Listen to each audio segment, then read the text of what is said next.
Vijay hi, இப்போ எப்படி இருக்கீங்க? ஹலோ சிவகுமார் வாங்க.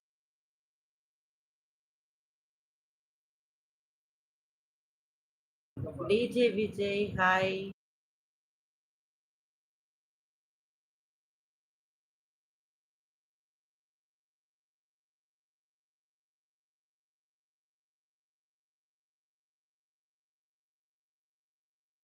நம்ம பிரதரே இல்லையா? சரி, ஓகே, விடுங்க. ஓட்டு நேற்று தான் ஒரு வீடியோ ஒன்று பார்த்தேன். ரொம்ப கஷ்டமா இருந்துச்சு. என்ன அப்படின்னா,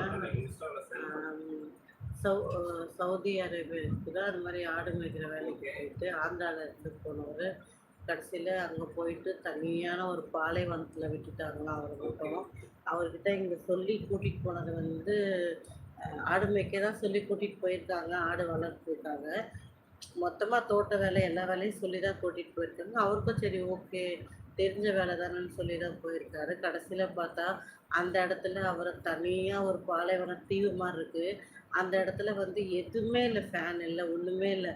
ஃபுல்லாக வெறும் ஷீட்டு தகரத்தை போட்டு அடித்து அந்த இடத்துல ஆடுங்க இருக்குது. ஆடு கூட இவர் இருக்கார், அவ்வளோதான். ஒன்றுமே கிடையாது. ஜென்ரேட்டரை வச்சு நைட்டில் லைட் எரியும், அந்த மாதிரி இருக்குது.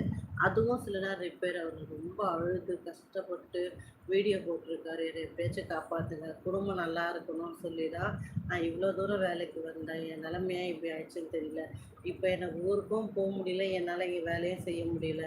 இந்த இடம் எவ்வளோ ஒரு நரகமாக இருக்குன்னு பாருங்கன்னா, அவர் இருக்கிற இடத்த சுற்றி எனக்கு அந்த வீடியோ பார்த்ததுலேருந்து எனக்கு ரொம்ப ரொம்ப மனசு கஷ்டமாக இருந்தது. வெளிநாடு போகிற ஒருத்தருடைய நிலைமை எப்படி இருக்குன்னுட்டு அதில் இப்போ நீங்கள் சொன்னதே எனக்கு அந்த பிரதரோட நினப்பு வந்துடுச்சு. அது எவ்வளோ கொடுமை இல்லைங்களா? தண்ணி கொடுக்க கூட அங்கே யாரும் இல்லை கூட. குடும்பத்துக்காக மட்டுமே நம்ம அவர் சில பேர் சொல்லுவாங்க, நீ பணத்துக்கு ஆசைப்பட்டு அங்கே போனேன், நீ பணத்துக்கு ஆசைப்பட்டல கஷ்டப்படு அப்படின்னு சொல்லுவாங்க. ஆனால் அது வந்து எந்த அளவுக்கு உண்மைன்னா, எப்படி பார்த்தாலும் அவங்க குடும்பத்தில் ஒவ்வொரு செகண்டுமே அவங்க குழந்தைங்கள, பொண்டாட்டி, அம்மா ஒவ்வொருத்தரையும் விட்டுட்டு அவர் அவ்வளோ தூரம் வேலைக்கு போனார். முழுக்க முழுக்க அவங்க வீட்டு குடும்ப கஷ்டத்துக்கு சொல்லலாம். என்னதான்னாலும் அவ்வளோ செலவு பண்ணி அவ்வளோ தூரம் பிரிஞ்சு போகிறத விட வாழ்வோ சாவோ 100 50 நம்ம கூட இருந்து குடும்பத்தோடு இருந்து உழைச்சிருக்கலாம். பட் ஏதோ ஒரு இடத்துல அவருக்கு இங்கே விட நம்ம அங்கே போகும்போது நம்மளுடைய வாழ்க்கை நல்லா இருக்கும், இன்னும் ஒரு படி மேலே போகலாம் அப்படின்னு சொல்லிட்டு அவர் இங்கேருந்து அங்கே போயிட்டு கடைசியில் ரொம்ப ரொம்ப கஷ்டப்பட்டு வீடியோ போட்டார். பட் ஆந்திரா பிரதேசம் சைட்லேருந்து, சிஎம் சைட்லேருந்து கண்டிப்பாக வந்து அவரை மீட்டு எடுத்துகிட்டு வருவாங்கன்னு சொல்லி நியூஸில் ஃபைனலாக போட்டாங்க. ஆனால் நான் ஏன் இதை அவங்க கூட போய் ஷேர் பண்ணிக்கிறேன்னா, நியூஸில் வாசிக்கலை. அடுத்து பேட் கமெண்ட் போடுறவங்ககிட்ட சொல்கிறேன், பரவாயில்லைங்க போட்டால் போடுங்க.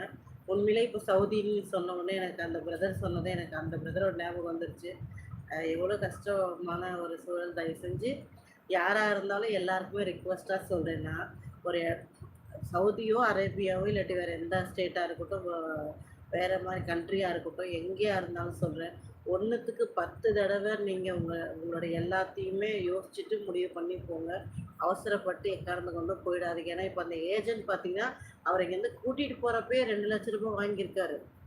ஆனால் அங்கே போய் எடுத்துகிட்டு போயிட்டு இப்போ அங்கேருந்து இங்கே வரணுன்னா அதுக்கு எக்ஸ்ட்ரா காசு கேட்குறாரு. ஆக்சுவலாக அவங்களுக்கு கடன் பிரச்சனையே நிறைய இருக்குது.